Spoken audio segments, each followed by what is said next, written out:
ഈ കടയുടെ മുന്നിലൂടെ യാത്ര ചെയ്യുമ്പോൾ ഉറപ്പായിട്ടും അവിടെ കയറിയൊരു ചിക്കൻ ഫ്രൈ കഴിച്ചാലോ എന്ന് തോന്നും. അത്രയ്ക്ക് മണമാണ് കേട്ടോ അമ്പിളിയമ്മ ഉണ്ടാക്കുന്ന ചിക്കൻ ഫ്രൈക്ക്. അച്ഛനും അമ്മയും കൂടെ രാവിലെ ഒരു 11 മണിയാകുമ്പോഴേക്കും ഇങ്ങോട്ട് വരും. ചായയും കടികളും ഒക്കെ ഉണ്ട്.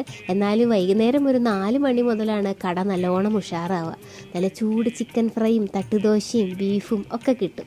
ഞാൻ ആദ്യം കഴിച്ചു നോക്കിയത് നമ്മൾ തിരുവനന്തപുരം സ്റ്റൈലിലെ ദോശയും ചമ്മന്തിയും സാമ്പാറും മുളക് കറിയും രസവടയും പപ്പടവും കൂടിയാണ്. ശരിക്കും പറയട്ടെ, ഈ ചിക്കനോ ബീഫോ ഒന്നും വേണമെന്നില്ല.